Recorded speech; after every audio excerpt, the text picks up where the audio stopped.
whole weekend, but we are only doing their ribbon cutting on Friday, and that is at 4 p.m. as well. Thank you. Thanks, Taylor. All right, our consent agenda includes 5 items. Getting caught up on some minutes. Can we take them one at a time because some of the absences? Yeah, we're gonna have to. Yeah. All right, A is Town of Parker regular meeting minutes of August 1st, 2023. Councilman DeLeon was absent. Do we have a motion? So moved. Second. It's been moved and seconded. Any discussion? All those in favor? Aye. Opposed? Motion carries. B, Town of Parker regular meeting minutes, October 17th, 2023. I was absent, so I will abstain from this one. Do we have a motion? Move to approve. Second? It's moved and seconded. Any discussion? All those in favor? Aye. Aye. And one abstain. Thank you. Item C, Town of Parker regular meeting minutes, November 7th, 2023. Lucas and Hooper absent. Do we have a motion? Motion to approve. Second? It's been moved and seconded. Any discussion? All those in favor? Aye. Opposed? All right, item D, Town of Parker regular meeting minutes, January 2nd, 2024. Councilman Waddell and Councilman DeLeon were absent. We have a motion. Move to approve. Second. Moved and seconded. Any discussion? All those in favor? Aye. And then finally, the Town of Parker regular meeting minutes of January 16th, 2024. We have a motion. Motion to approve. Second. So moved and seconded. Any discussion? All those in favor? Aye. Opposed? Motion carried. All right, our regular agenda. Item 1, discussion and action to approve deny agreement with Therm Air Systems for the purchase of 3 ABB HVAC variable frequency drives for the pump house distribution pumps for $16,965.20. Steve? Good evening, Mayor and Council. Get comfortable. I've got a few in front of you. Yeah, you get comfortable. Public Works Department Public Works Water Department respectfully request Mayor and Council authorize staff to purchase 3 ABB VFDs from Therm Air Systems for the pump house distribution pumps for $16,965.20. The current variable frequency drives, or VFDs, were installed in 2004. These drives control the speed of the motors on all 3 of the water distribution pumps, and that in turn enables the system to maintain a constant water pressure of 54 psi and increase and decrease the flow based on the demand from the town and our customers. These drives are very sensitive to heat, and for 15 years they were exposed to the extreme summer temperatures until staff enclosed the pump house, insulated it, and installed an AC system in 2019. The VFDs are showing signs of failure due to the heat exposure and have come to the end of their service life and need to be replaced. Staff solicited a quote for 3 ABB VFD models that are the direct replacement model for the existing ABB drives for $16,965.20. Therm Air Systems is the sole source distributor of these ABB brand VFDs, so no other quotes were solicited. Staff budgeted $20,000 in the FY 23-24 Water Department capital budget to replace all 3 of these drives. 20 years sounds like pretty good, Yes, it's very especially good. since they were outside all that time, right? All right. We have a motion. So Move moved. to approve. Second. Moved and seconded. Who's my first? Jerry, any questions or discussion? Hearing none. All those in favor? Aye. Aye. Opposed? Motion carries. Item 2, discussion action to approve deny agreement with Elite Sports Builders. Steve? Public Works Department respectfully request Mayor and Council to authorize staff to hire Elite Sports Builders using their 1 GPA contract 19-17 PV-02 for $733,850 for the Aaron Hill Field artificial turf installation. On January 2nd, 2024, staff received a fully executed WIFA grant agreement for 3 projects totaling $1,230,783.63.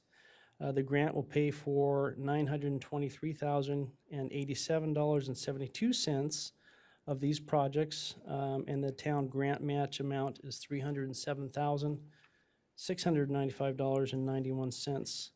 The Aaron Hill Field Turf, artificial turf project will conserve on average 150,000 gallons a month for 1.8 million gallons on average per year.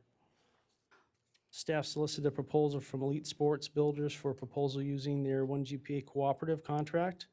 The scope of work includes a site survey for design and construction, staking, removal of all grass to a depth of 4.5 inches, grade the subgrade, and compact to 95%, application of the soil sterilant to prevent the grass from growing and from weeds from growing back, install non-woven geotextile fabric to also assist and prevent weed and grass growth, install drainage rock and a sand layer, install stabilizer solutions, infield mix and mound clay for the mound and batter's box, and finally install field turf double play synthetic turf. This project also includes new bases as well.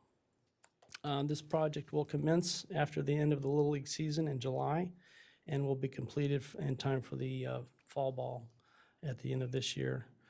Staff budgeted $1,009,954 in the FY 23-24 grants budget for these projects, which will cover our match amount and any overage.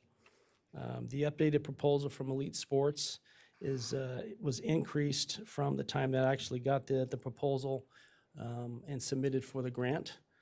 So it increased $14,000 due to inflation, which everyone knows about.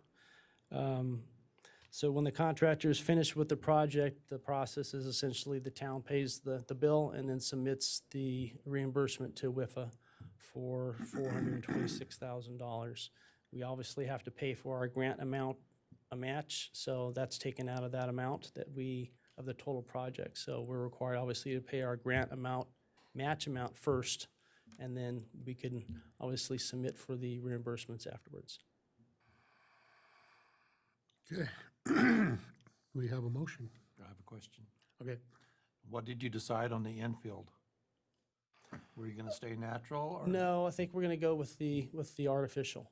Okay. Yeah, so all the dirt areas will, and base paths will remain dirt, but the actual infield grass section that you see today will be the artificial turf. So the dirt, like the dirt base paths, are they gonna be Correct. treated? Well, I So they mean, don't- they'll be treated as a part of the project, yes. Or weed control is what I'm. Yes. Yes, okay, Yes. thank you. Okay, do we have a motion? So moved. Second. So moved and seconded to approve the agreement with Elite Sports Builders as listed. Any questions, discussion? Okay, all those in favor? Aye. Aye. Opposed? Motion carried. I can't wait to see that, man. That's gonna be cool. All right, item 3, discussion and action to approve deny agreement with Dana Kemper Company for the purchase of water meters and radios. Steve? Thank you, Mayor. The Public Works Water Department respectfully request the Mayor and Council authorize staff to purchase 596 iPearl water, smart water meters, and 986 520M radios from Dana Kemper Company LLC for $356,839.63. On January 2nd, 2024, staff received, once again, the fully executed agreement for 3 projects. This is one of the approved projects. The grant will pay for $923,087, and the town grant match is $307,000, like I mentioned in the previous memo. The water replacement project will help reduce water loss, which on average is approximately 11 million gallons a year for the town of Parker. There are 596 mechanical meters still remaining in the system, which are a source of the water loss because they are no longer accurate.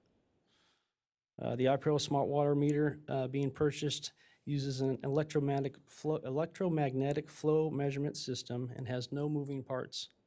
Is lead-free, improves operational efficiency and customer service, reduces non-revenue water measuring flow rates as low as 0.1 to 0.3 gallons per minute, detects system leaks, and collects and logs system and customer data. This project also includes replacing the 986 first-generation radios, which already exist in the system, and that we use on a regular monthly basis to accurately transport the data from the meter to the handheld device. These SmartPoint 520M radios, transceivers, this will allow staff to use a tablet or an iPhone to retrieve the monthly meter reads and eventually enable the town to achieve full AMI in the future. Now, for those of you who don't know what AMI is, it's a full automatic meter reading infrastructure, meaning the next step after this would be to install an antenna, 1 or 2 antennas in town, in which the front office staff would just basically, hit a couple keystrokes on a computer, and all the meter data would then populate to here to the front office. And so there would be no requirement for staff to drive down all the alleys and get all the reads. So it's going to save, obviously, a lot of time, and it'll be much more efficient, cost-effective, and it's the future that all municipalities throughout the country are moving to. And it's safe to say the AMI is integrated with these products you're purchasing. Correct. We already have these products in use now, and we're installing them. This is the latest generation of meter from Sensus. This project actually started back in 2008-ish timeframe. And so when Tim Edwards began that project way back when, we just haven't gotten to the full implementation and completing the whole system. We kind of had been piecemealing it since that time. And so my thought process of going for these grants is to get it all done so we can be start utilizing and saving, all the cost and just being much more efficient. So that's why I've been going after that grant for the last 3 years, in fact, and until the WIFA grant approval, Bureau of Reclamation has turned down every grant that I've applied for this. So staff solicited a proposal from Dana Kepner Company, the sole source distributor for these Sensus meters. And so there was no need to go for other solicitations. Staff budgeted $356,000 in grants and water department capital budget for this project. Once the invoice is received, as I mentioned in the last memo, we will simply apply to WIFA for the reimbursement. All right. Do we have a motion? I have a question, Okay. and I think when you were saying when it started, I think Chief Tisdale was here when we started talking about this. So once we get these new meters in and we don't have any more leakage on them, are we gonna be able to tell if we have leakage in the lines?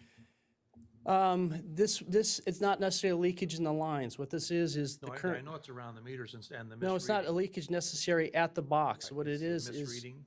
yes, correct, misreading. So the mechanical parts inside there, and it's been studied for many years. This is nothing new.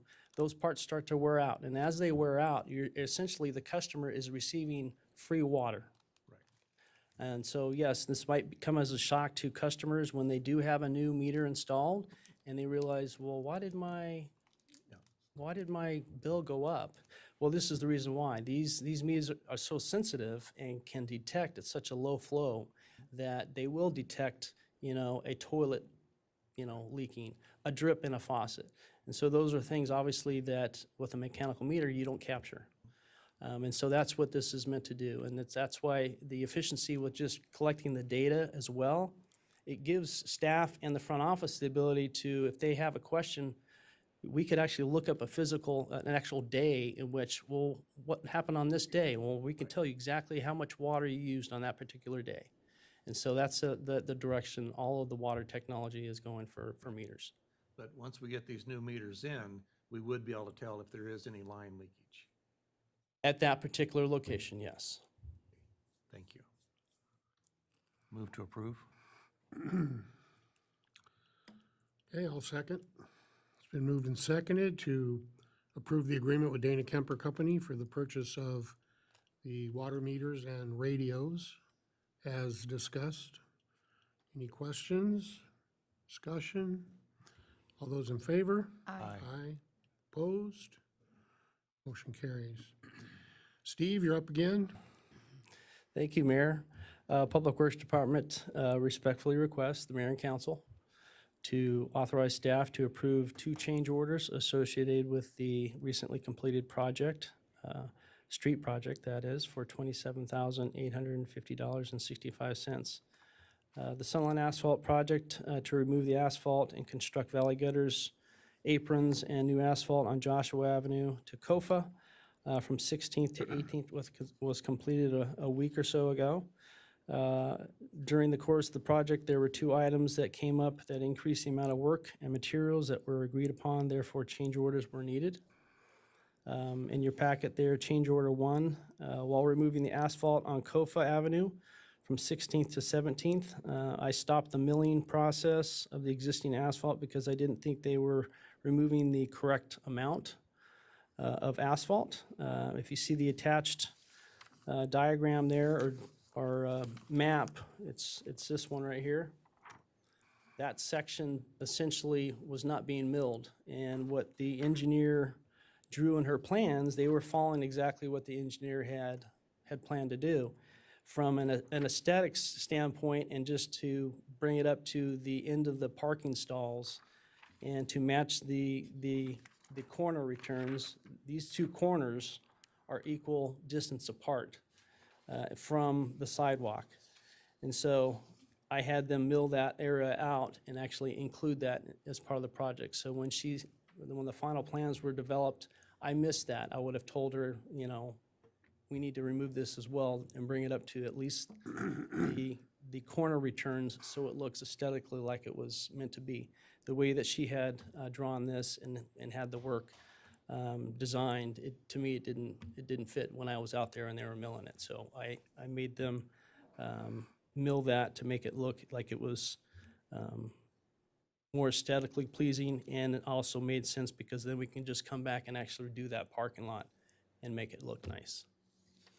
So that's change order 1. Change order 2 was the sidewalk, the ADA ramp at the corner of 17th and Kofa. That picture that you see there is a very poor picture, so I apologize, but it is of the original or the old, how it looked. Essentially, it was coming away from the side of the right-of-way into the street, and we couldn't properly tie in the actual valley gutter correctly without fixing or replacing that ADA ramp sidewalk, that corner. And that's the other change order. The funds to pay for these change orders will come from the approved FY 23-24 Streets Capital Project budget. Staff budgeted $23,000 for the second and Kofa engineering project that will not be done this year, and $150,000 for lighted crosswalk project, which staff is working on, but there's plenty of funds available to pay for these change orders. Question. On 16th there, where they added the apron, Yes. is that just a mistake on their part? They didn't bring it over far enough? Or? No, that was planned. Okay. The apron at 16th and Josh and Kofa, yeah, those were No installed. Joshua there. Just down from Circle K, they had, is that where I'm thinking? Yeah. They had the apron all the way down, and then they came back and added like 5 feet. At Joshua and I thought it 16th? was Joshua. No, we have no aprons at Joshua and 16th. So Then it the new was aprons were at Kofa, at 17th and Kofa and 16th and Kofa. Okay, it must have been 16th to Colton then, Yes. but they finished the whole apron all the way down and it already paved, and then they came back and added like 5 or 6 feet of apron. You're just a talking about mistake. valley gutter? Yeah, the valley gutter. So the valley gutter, when they built it, it was actually damaged. Okay, And so there was a portion of about a 4-foot portion that actually broke off as they did all the paving. And so as part of the finished product, obviously I wanted them to actually fix, the damaged sections. So after all the paving was finished, they had the concrete crew come back out and do repairs to There's maybe 5 areas, 6 areas that they came back and repaired. That is one of them. Yeah, okay, thank you. Okay, have a motion, So moved. a second? I'll second. It's been moved and seconded to approve the 2 change order requests for the Joshua Kofa Street project from Sunland Asphalt for a total of $27,850.65. Any other questions or discussion? All those in favor? Aye. Aye. Opposed? Motion carries. Thank you, Mayor and Council. Thanks, Steve. Item 5, discussion and action to approve deny direction to the town clerk and the town attorney to prepare a referral to the November 5th, 2024 ballot for the direct election of mayor beginning at the 2026 election. The council approves a resolution and ordinance will be brought for approval at a subsequent meeting. Amy Putman. Thank you, Mayor and Council. We just wanted to take a minute and have a quick conversation with you guys about moving to a direct elect mayor instead of doing it yourselves. We've talked about this with previous administrations and the council before you guys. And this is just our next election season to bring this forward. It has to go on the ballot as a question. So we need to know that pretty expeditiously to make sure we get that on the general election ballot. So this is just a conversation regarding that. Currently, 75 of the 91 cities and towns in Arizona are on a direct elect mayor. And this really puts this in the hands of the voter. Yeah, I've Whatever always they want. thought we should do this. My question is, let's say the November 2026 election, there's an election for council and there's a separate election for mayor. It's not like the highest vote getter gets to Right. be mayor. Right, you would vote for mayor and then however many council seats would be up. So that year. if 4 people run for mayor and 10 people run for council, only 1 is going to be selected. Correct. Yeah, I think that's great. Let the voters decide. The only concern I have, and I would talk to Amy about this today, in the last 2 elections, we've had enough people running. But in the past, it's been pretty close sometimes. Yeah. You had 4 seats and 5 people running. So if you throw the mayor in there, then that may be a problem in the future. If the trend continues, then it wouldn't matter. Yeah, and what I've discussed with Mr. Hooper was that in the last 3 election cycles, we've seen a lot more interest and a lot more candidates coming forward than we have traditionally in the past. And that number's been anywhere between, I want to say 8 and 10 was our most. So, and I am fully expecting a healthy run of candidates this season as well. So what we're saying here is if we approve it, it goes on the ballot for the people to approve. Yes.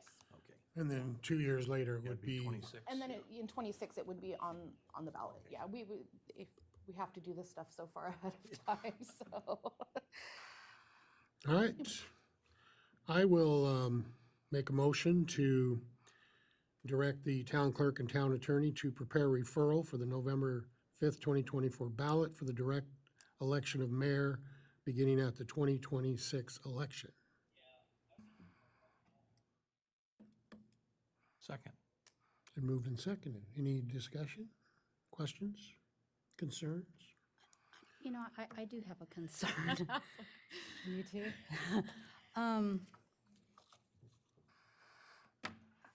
I guess as a council, there's an opportunity that the 7 of us can really evaluate somebody's strength or weakness. And it's not necessarily I mean, it is a popularity contest to be elected. But in some ways, because of our community and because of the diversity and because we will have an opportunity to see really who has the right leadership. Just because you get the most votes, I'm not always sure that that would be the right leader. And, you know, that's just a concern. So that's kind of my hesitancy in that, yes, getting on council it is a very, you know, it is a popularity contest. But really, when it comes to decide the leadership and the direction, this is my personal opinion, I feel like we are the evaluators of really who has that ability, that quality, maybe that standard, because we can evaluate it. And if they're doing a poor job, then we, as a council, could remove that individual pretty quickly. And Can we? yes, we can. I was on the council when we had a mayor that, there was a couple of meetings within council that we could remove them. It's like a lack of leadership, or lack of, Vote of no confidence? yes. And so if that's the case, that also gives us an ability to remove someone that Layer maybe. of protection, kind Yeah, of. And absolutely. Christina, would that be the case if the Unless some- voters I hear you. voted for the So mayor? she's looking up town code right now. Okay. On the flip side of that, I mean, there are processes that, I mean, we can take to recall a mayor on the other side if we But that's directly expensive, and that elect them. costs the taxpayers when now they may be rogue for months and months, where, if we have somebody on this council that's really inappropriate, that the council can possibly do something about that very quickly. Well, another thought on that is you may have someone that's never been on council or never been on in any Parks and Recs or anything, and get elected and they have no clue as to what's going on. No protections against something like that. No. That's the battle when you're meet the Yep. candidates and you're giving your spiel, and Yep. somebody can go, this guy doesn't know anything. I mean, So there is nothing in town code Okay. about removing a mayor. There's no provision for that, so. Really? There must have 'Cause we been when we almost did did it it. before. Yes, we almost did it Yeah. twice. all right, well, So I still have the question, though. Sure. If the voters elect a mayor and they turn out to be a bad apple, can the council remove them? Can we write that up? you can't even do it now. You can't even do it now. Yeah, I know, You but couldn't remove each other unless you filed the appropriate paperwork. Right. Right, it would have Change to the be a town recall. I mean, the most you can do that I've seen other cities and towns do is like a censure, but you can't remove them. There's other bodies that can, right? The attorney generals for certain, acts, things like that, but not the council itself. Then you miss so many meetings, you can be removed, correct? From office? It's usually if you're not a resident and you're not making meetings, it's usually the qualification is about the residency, not so much about the attendance. Because there could be reasons why I people thought are years ago we excused had somebody that absences. wasn't showing up hardly at all, Mm-hmm. and they were told they were going to be removed. Oh. That was our legal advice. Evidently, Well, our it could have been, lawyers I didn't know mean, at the well, time. or, maybe it was I don't know if you had a different code of conduct or something at that time that you were following, it could have been, or a policy, but in terms of state law, it's usually looking at qualifications, and some people usually are missing meetings because they're no longer living in the area. That's what I've seen most Quite a often. ways back, yeah. Well, let me ask you this then. If we have the election, how long will they be the mayor? 2 years or 4? Years. That's the other question. I mean, usually it's, however, I think it's just 2 is what we've normally done. But the council is 4. So you would have to have an election every 2 years. The council elects a mayor every 2 years, Yeah. so. And you guys, every 2 years, Oops, here. reseat the mayor anyways, so it wouldn't really change what that I mean, looks it's like 2 years. for us. We lived with crappy employees here for almost 2 years and paid them, so. For better understanding, so it'd be the most vote, so if there's 10 people that ran, it'd be the most votes get the mayor, or out of those 10 people, 5 are running for mayor Yeah, you would only run for mayor. And if Okay. you lose that race, you're not on council. on council at all? And that's a decision people that are running are gonna have to decide, if they Run wanna for take mayor that Or risk. just council? And also vice mayor, is that going to be left to council? Yes, this is only for the mayor. I guess the other discussion might be, what if nobody runs? Then you would probably revert back to the process. I would imagine so. I mean, usually what happens if there's not enough candidates for a race, actually it would be sort of the vacancy process essentially. It's deemed vacant and then the council would appoint Okay, so you someone. wouldn't, if there was 3 open council seats and a mayor, you wouldn't take the 4th vote getter and put them in council and then, Oh, okay, there's specific statutes that say you can't do that, yeah. interesting. Although I don't anticipate people not running. Well, if you didn't have enough people elected to council, then just like any time when somebody would leave. Yeah, people council, send a letter of interest and you make a decision.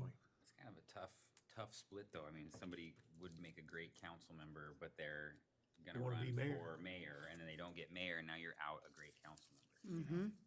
Well, I think the logical train would be somebody who's already served and has some experience that can say, hey, I have experience, I think I'd be a good mayor because I understand how things work, would have an edge, maybe. I don't, Maybe. maybe. Maybe. You never know what's gonna happen. So if that's one of the concerns, I could do a little more research on that, maybe calling our, our neighbors and, seeing how often that kind of stuff really happens. Yeah. Because the way I see it, I wouldn't run to be a mayor just to run for mayor. Like, you want to know what you're doing and what you're running for and what you're working for. So I see it from the other side there. But I'll be happy to do some research and kind of let you know the feelings from the other Quartzsite cities does and this. towns. I'm pretty Quartzsite sure. does it, yeah. Like I Well, you said, said like 80%? yeah, we're one of 15 in the state that does not do this. And in the research that I have done, all of the cities and towns that do not directly elect are very small in population. We're talking 2, 3, maybe 1,000 people in some of these cities. Yes, but you wouldn't run if you knew you weren't qualified, but those that will. Well, and here we are. Yep. I made a motion on this already. I In have a second. motion and a second on the floor. Anything else? Okay, call for the vote. All those in favor? Aye. Aye. Opposed? Nay. Ooh, Motion okay. fails. 3 and 2. Yeah. 2 and 3. All right. Item 6 and 7, we're gonna, well, do I have to make a motion to do that? Yes. Make a motion to go into executive session to discuss candidates for the town council, the town manager, and also a discussion regarding the IGA with Parker Fire District. Second. Who was the first? Thank you. It's been moved and seconded. All those in favor? Aye. Opposed? Motion carried. All right, we're in executive session, so you're all welcome to wait outside in the rain or in the lobby or the bathroom. I don't know, it's wet. I can see the reflection, but I don't know if it's actively raining.